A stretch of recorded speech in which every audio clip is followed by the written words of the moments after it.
जैसे ही मालका को लेबर पेन शुरू होता है, राजा घबराकर फौरन उसे हॉस्पिटल ले जाता है। रास्ते में वह अपने भाई और भाभी को भी फोन करके हॉस्पिटल बुला लेता है। डॉक्टर्स फौरन मालका को अंदर ले जाते हैं और कुछ देर बाद एक नर्स खुशखबरी लेकर आती है। नर्स मुस्कुराते हुए कहती है, मुबारक हो, आपके घर बैठी पैदा हुई है। यह सुनकर राजा की खुशी का कोई ठिकाना नहीं रहता। वह अपने भाई के गले लगता है, दुआएं देता है और जैसे ही अपनी नन्ही परी को गोद में लेता है, उसकी आंखों से खुशी के आंसू बहने लगते हैं। कुछ देर बाद वह मालका के पास जाता है। मालका अपनी बच्ची को देखकर मुस्कुराती है और धीरे से कहती है, राजा, मैंने सोचा है जब हमारी बेटी पैदा होगी तो उसका नाम ईमान रखूंगी। लेकिन राजा फौरन जवाब देता है, नहीं, मैंने पहले ही नाम सोच रखा है, रखूंगा। यह सुनकर मालका के चेहरे से मुस्कुराहट गायब हो जाती है। उसे एक बार फिर एहसास होता है कि उसकी राय की कोई अहमियत नहीं। कुछ दिन बाद जब वह दोनों बेटी के साथ घर वापस आते हैं तो बच्ची रोने लगती है। मालका उसे चुप करवाने की कोशिश करती है मगर नाकाम रहती है। राजा आकर उसे अपने हाथों में लेता है।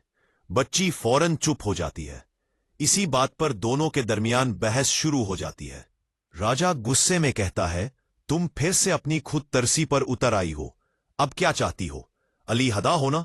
मालका खामोशी से कमरे में चली जाती है, फोन उठाती है और अपनी मां को सब कुछ बता देती है। वह कहती है, अम्मी, मैं बर्दाश्त नहीं कर पा रही। रिजा हर बात अपनी मर्जी से करता है। मेरा दिल बगावत पर उतर आया है।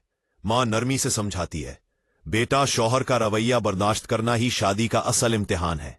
रिजा बड़ा आदमी नहीं, बस अपनी मर्जी चलाने का आदी है। थोड़ा सब्र करो, वक्त के साथ सब ठीक हो जाएगा। लेकिन वक्त ठीक नहीं होता। एक रात बच्ची रो रही होती है। राजा पूरी रात जाग पर उसे चुप करवाता है। सुबह जब वो उठता है तो मलका चाय बनाना भूल जाती है। यह देखकर राजा फिर गुस्से में आ जाता है।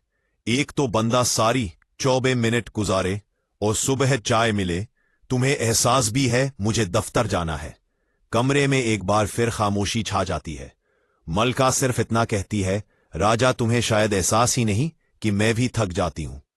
तो नाजरीन, आप लोगों को क्या लगता है, क्या राजा और मालका अपने दरमियान के इख्तलाफात खत्म कर पाएंगे या यह रिश्ता अब मजीद बिगड़ जाएगा? अपनी राय नीचे कमेंट में जरूर बताएं। वीडियो को लाइक करें और चैनल को सब्सक्राइब करना मत भूलें ताकि ड्रामा सीरियल पामाल की हर नई अपडेट सबसे पहले आप तक पहुंचे। अल्लाह हाफिज।